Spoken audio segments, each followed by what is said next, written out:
ce qui est important, c'est si nous nous levons, nos frères de l'Est, bien les députés de l'Est, ils doivent savoir que toutes les autres provinces soutiennent la guerre, soutiennent les conflits pour que ces conflits mettent fin.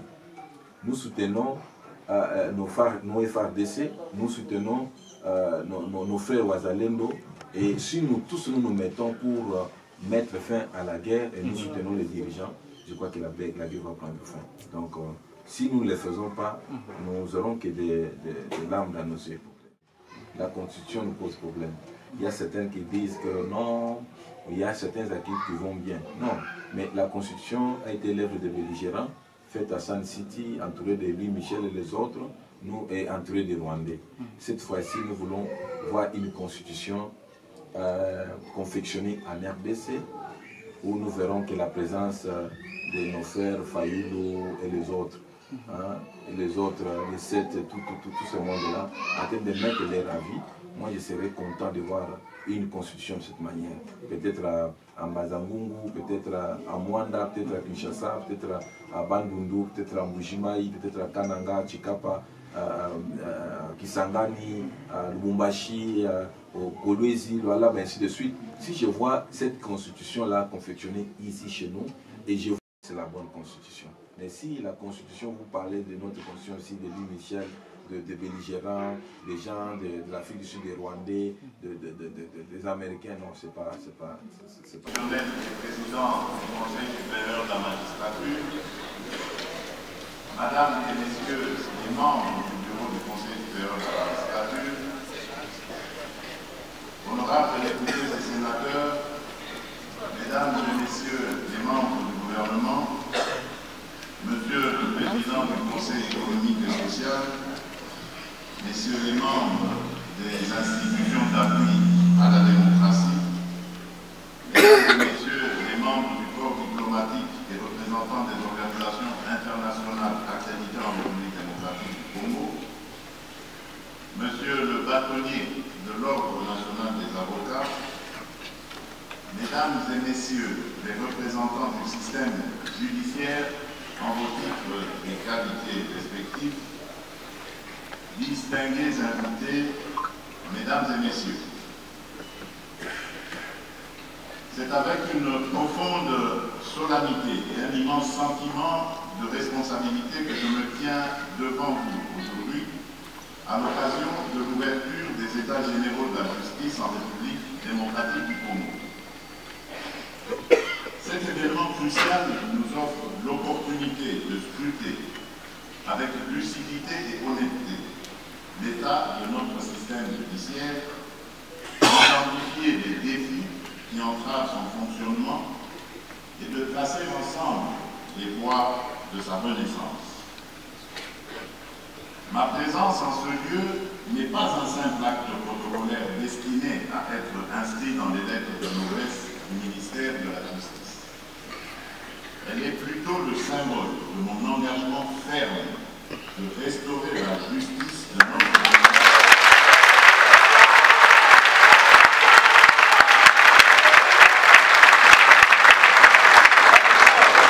Elle est plutôt le symbole, disais-je, de mon engagement ferme de restaurer la justice de notre pays afin d'être en adéquation avec les saintes écritures qui consacrent la justice comme un vecteur d'élévation.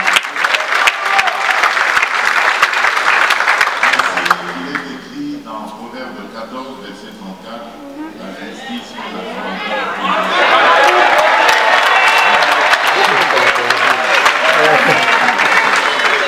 Le peuple congolais, au nom de qui, conformément à l'article 149 alinéa 3 de la Constitution, la justice est rendue, exige une justice qui porte haut les valeurs d'intégrité, d'impartialité et d'équité. Très souvent, nos concitoyens se sentent trahis lorsque les principes fondamentaux de la justice sont bafoués par certains acteurs pour satisfaire leurs intérêts personnels et leur appétit bien induit. En tant que magistrat, c'est avec détermination que je me tiens ici pour affirmer que notre appareil judiciaire sera restauré, gonflé.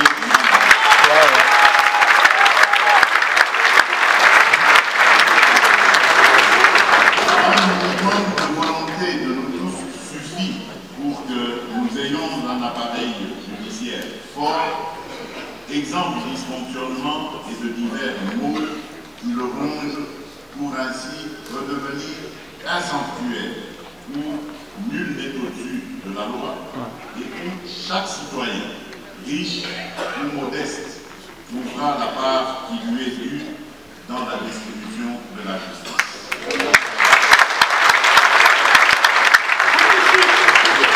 Malgré quelques avancées, les défis demeurent immenses et pressants. Les moyens judiciaires sont encore limités, certes, les infrastructures inadaptées et la couverture judiciaire incomplète. À cet égard, j'ai instruit le gouvernement d'accélérer la construction de nouvelles infrastructures judiciaires et surtout la construction d'établissements pénitentiaires pour très bien.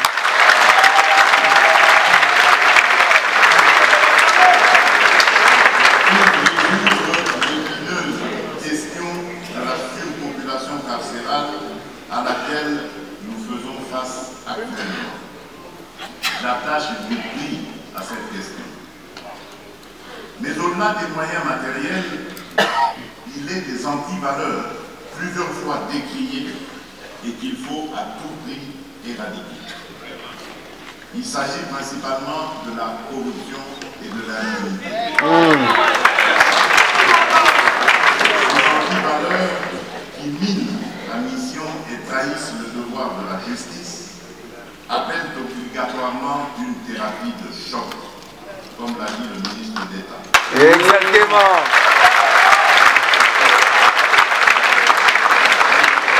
Mon engagement à ce sujet est solennel et inflexible. Notre justice sera purgée de ses fléaux.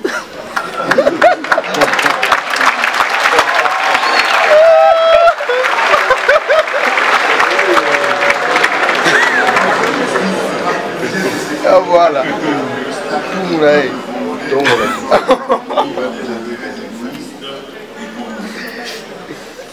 Mesdames et messieurs, face au tableau sombre dressé ci-dessus, il est temps de se ressaisir et de dresser sans complaisance un état de lieu exhaustif de la situation de notre système judiciaire afin de trouver des solutions à même d'y remédier. C'est donc l'occasion pour moi de rendre hommage à l'ensemble des membres du gouvernement et au bureau du Conseil supérieur de la magistrature pour leur collaboration dans l'organisation de ces assises. Je tiens à exprimer mes encouragements au ministre d'État, ministre de la Justice et garde des Sceaux, ministre de la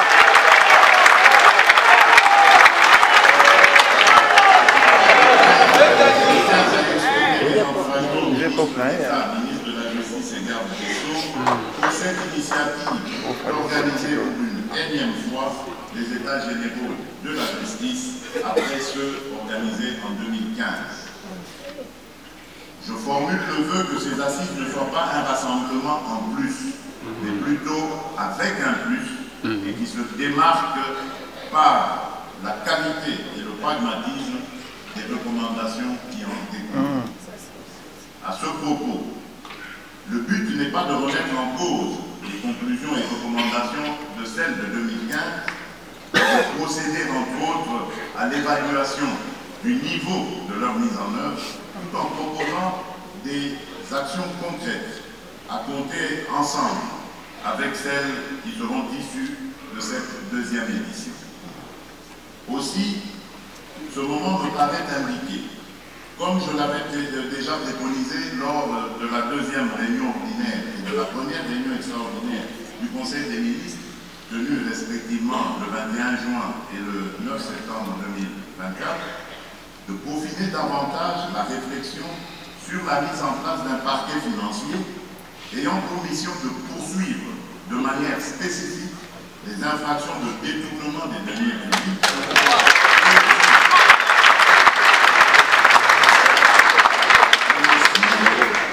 sur la possibilité de créer un service national du renseignement pénitentiaire qui devrait être capable d'anticiper et de prévenir les évasions à répétition que nous connaissons et qui aura notamment pour mission de coordonner efficacement la surveillance et la sécurité au sein de nos établissements pénitentiaires. Par ailleurs, nous devons également penser à moderniser notre appareil judiciaire, notamment en y insérant l'utilisation de technologies numériques pour faciliter les procédures et réduire les délais de traitement des affaires. Ces trois exemples ne devraient pas limiter l'imagination débordante de ces assises. Je vous exhorte donc à préserver, à travailler sans relâche pour le renforcement, l'efficacité, la cohérence et la crédibilité de notre système judiciaire. Dans cette perspective, il vous appartiendra de soumettre aux États généraux de la justice tous les remèdes possibles, en ce compris des réformes législatives et courageuses et ambitieuses. Aux honorables députés et sénateurs, je vous invite à soutenir les réformes législatives qui seront initiées dans le sens à obtenir la restauration de notre système judiciaire afin de promouvoir un état de droit. Au gouvernement, je rappelle l'impératif de mobiliser les ressources nécessaires pour garantir la réussite de la mise en œuvre des réformes. Aux magistrats et aux autres acteurs judiciaires, je rappelle solennellement que le peuple congolais attend de vous une justice qui apaise et qui rassure, une justice qui inspire confiance par votre compétence, par le bannissement des actes de prévarication et par le respect intransigeant des valeurs éthiques que vous devez incarner sans faille. Le Congo ne va plus tolérer ni l'impunité, encore moins la complaisance. Chaque décision, chaque acte, chaque parole doit être le reflet de l'intégrité et de l'honneur que vous êtes appelés à incarner.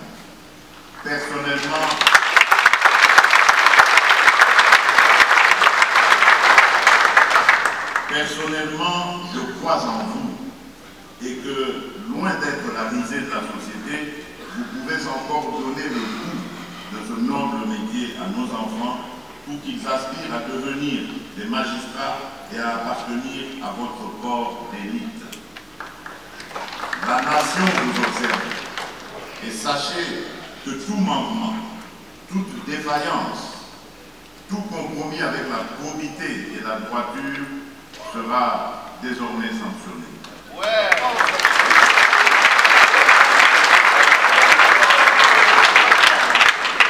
Le temps des avertissements est révolu.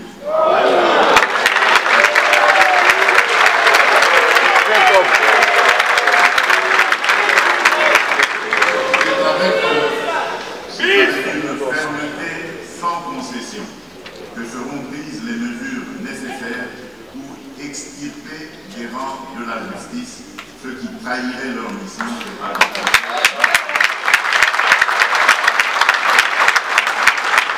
Le Congo attend de vous une justice implacable contre la corruption et l'impunité.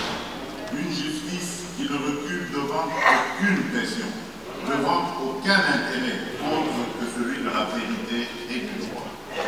Une bonne justice constitue le cadre des institutions fortes pour le pays.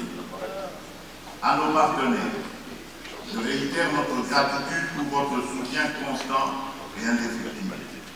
À vos côtés, nous entendons renforcer cet effort fondamental pour que la justice congolaise puisse se hisser au rang des institutions les plus respectées, les plus intègres et les plus protectrices des droits et libertés fondamentaux de chaque citoyen.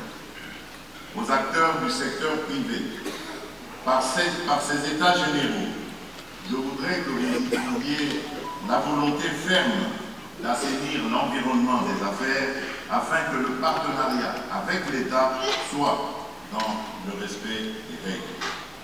je vous lance un appel pour une participation remarquable, afin que votre voix soit entendue de ce que vous pensez et qui peut être amélioré.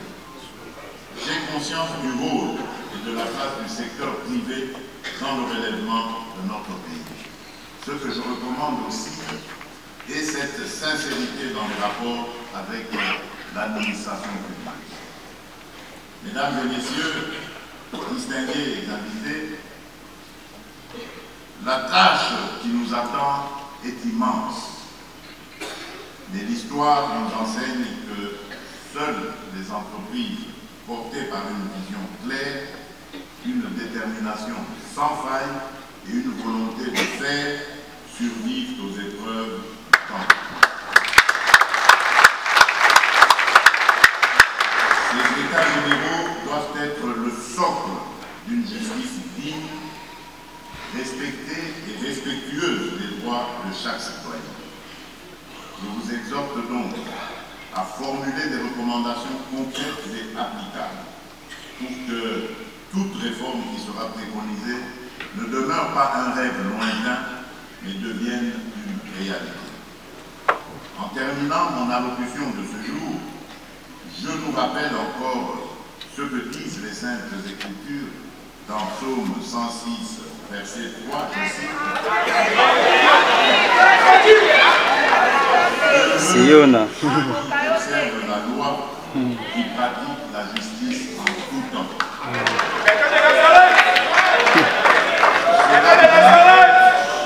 Cela dit, je déclare ouvert les états généraux de la justice et souhaite plein succès.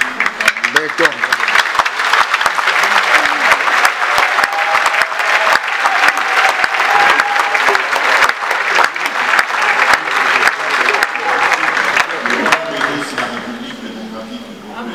Amen.